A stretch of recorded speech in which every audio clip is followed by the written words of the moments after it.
আমরা মনে করি বিজ্ঞান সব জানে, সব কিছুরই ব্যাখ্যা দিতে পারে। তবে বিশ্বাস করুন, পৃথিবীতে এমন কিছু জায়গা আছে যেগুলো বিজ্ঞানীদের ঘুম হারাম করে দিয়েছে, যেখানে পদার্থবিজ্ঞান, সময়, এমনকি যুক্তিও হার মানে। জায়গাগুলো এতটাই রহস্যময় এবং অদ্ভুত যে যা কোনো সিনেমার গল্পকেও হার মানাবে। আজকের ভিডিওতে আমরা জানব সেই রহস্যময় ও অদ্ভুত স্থানগুলোর কথা, যেখানে এখনও অজানা এক শক্তি লুকিয়ে আছে। চলো যাত্রা শুরু করি রহস্যের গভীরে। Number 6, Devil's Kettle Falls. যুক্তরাষ্ট্রের মিনেসোটা রাজ্যের ম্যাগনি স্টার পার্কে আছে এক আশ্চর্য জলপ্রপাত। এখানে নদীর পানি দুইভাবে বিভক্ত হয়ে যায়, এক ভাগ নিচে পড়ে যায় স্বাভাবিকভাবে, আরেক ভাগ হারিয়ে যায় এক রহস্যময় গর্তে, যাকে বলা হয় শয়তানের হাড়ি। বিজ্ঞানীরা নানা পরীক্ষা করেছেন, রং, বল, এমনকি জিপিএস যন্ত্র ফেলেও খুঁজেছেন, কিন্তু কিছুই আর দেখা যায়নি। 2017 সালে কিছু বিজ্ঞানী জানান সম্ভবত পানি ওই গর্তের ভেতর দিয়ে ভূগর্ভস্থ ফাটল বেয়ে আবার নদীতে ফিরে যায়। তবুও নিশ্চিত প্রমাণ এখনও মেলেনি। তাই আজও ডেভিলস ক্যাটল ফলস রয়ে গেছে প্রকৃতির এক রহস্য, যেখানে পানি ঢোকে কিন্তু আর কখনো ফিরে আসে না। নাম্বার 5, সুকুত্রা দ্বীপ। আরব সাগরের মাঝে ইয়েমেন উপকূল থেকে প্রায় 380 কিলোমিটার দূরে অবস্থিত পৃথিবীর অন্যতম রহস্যময় দ্বীপ। এটি প্রায় 6 মিলিয়ন বছর ধরে বাইরের পৃথিবী থেকে বিচ্ছিন্ন, আর এই কারণে এখানে এমন জীবজন্তু ও গাছপালা রয়েছে যা পৃথিবীর আর কোথাও দেখা যায় না। সবচেয়ে পরিচিত উদ্ভিদ ড্রাগন ব্লাড ট্রি, যার লাল রস রক্তের মতো দেখায় এবং গাছের আকৃতি উল্টানো ছাতার মতো। বিজ্ঞানীদের মতে এর বিচ্ছিন্ন অবস্থান ও কঠিন জলবায়ুর কারণে শুষ্ক আবহাওয়া, প্রবল বাতাস আর অল্প বৃষ্টিপাতের সঙ্গে মানিয়ে এই উদ্ভিদগুলো নিজেরাই নতুন রূপে বিবর্তিত হয়েছে। Number 4, Nazca line. পেরুর দক্ষিণে শুষ্ক মরুভূমিতে অবস্থিত এক বিস্ময়কর রহস্য।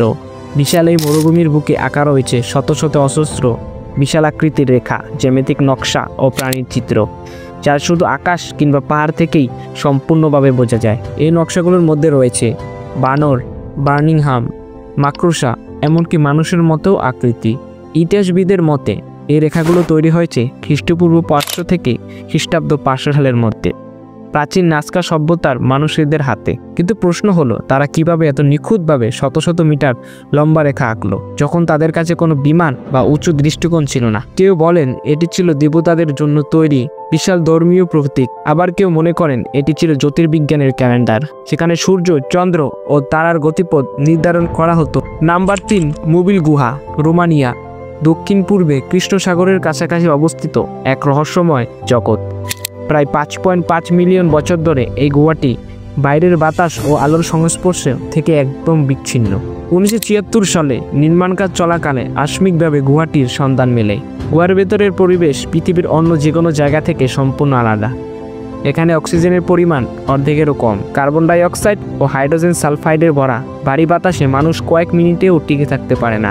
এই কঠিন পরিবেশেও জীবন আছে, আর তা সম্পূর্ণ অন্ধকারে টিকে আছে। বিজ্ঞানীরা এখন পর্যন্ত গুহাটিতে প্রায় 33 প্রজাতির প্রাণী খুঁজে পেয়েছেন, যার বেশিরভাগই পৃথিবীর আর কোথাও নেই। বিজ্ঞানীদের মতে এই জীবেরা সূর্যের আলো নয়, বরং কেমোসিনথেসিস নামক এক প্রক্রিয়ায় বেঁচে থাকে, যেখানে ব্যাকটেরিয়া রাসায়নিক পদার্থ থেকে শক্তি উৎপন্ন করে। নাম্বার 2, নরকের দরজা। তুর্কমেনিস্তানে কারাকুম মরুভূমির মাঝখানে অবস্থিত এক ভয়ঙ্কর দৃশ্য, যা নরকের দরজা নামে পরিচিত। বিশাল এক আগুনে ভরা গহ্বর, প্রায় 70 মিটার চওড়া আর 30 মিটার গভীর। 1971 সালে সোভিয়েত ভূতত্ত্ববিদেরা এখানে প্রাকৃতিক গ্যাস অনুসন্ধান করেছিল। খনন করার সময় হঠাৎ ভূমিধসে পড়ে তৈরি হয় বিশাল এক গহ্বর। ভূগর্ভস্থ থেকে প্রচুর পরিমাণে মিথেন গ্যাস নির্গত হতে শুরু করে। তা ছিল অত্যন্ত বিষাক্ত। বিজ্ঞানীরা আশেপাশের পরিবেশ রক্ষা করার জন্য গ্যাসে আগুন ধরিয়ে দেয়। তার জানা ছিল কয়েকদিনের মধ্যেই এটি নিভে যাবে, কিন্তু বিস্ময়করভাবে এই আগুন আজও জ্বলছে, প্রায় 50 বছরেরও বেশি সময় ধরে। Number 1, Stonehenge.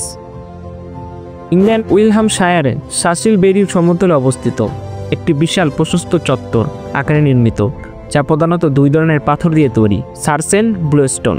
সারসেন পাথরের ওজন গড়ে প্রায় 25 টন, আর ব্লুস্টোন পাথরের ওজন প্রায় 8 টন।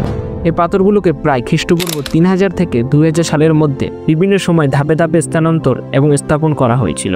এখন প্রশ্ন হলো, এত ভারী পাথর তারা বানালোই বা কীভাবে এবং টানলোই বা কীভাবে?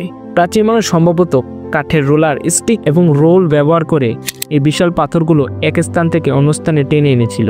স্থাপন প্রক্রিয়ায় পাথরগুলোকে একটি নির্দিষ্ট ক্রমে সাজানো হয়েছিল, তাতে সূর্য এবং চাঁদের অবস্থান অনুযায়ী বিভিন্ন সময় আলোকসজ্জা ঘটে। গ্রীষ্ম এবং শীত অয়ন সময় সূর্য ঠিক পাথরের মধ্য দিয়ে অস্ত যায়, আবার ওঠে, যা প্রমাণ করে যে এটি জ্যোতির্বিজ্ঞান এবং ঋতু পর্যবেক্ষণের জন্য ব্যবহার করা হতো।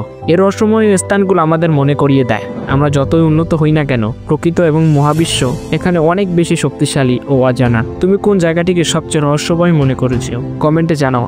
আর ভিডিওটি ভালো লাগলে সাবস্ক্রাইব করে পাশে থেকো।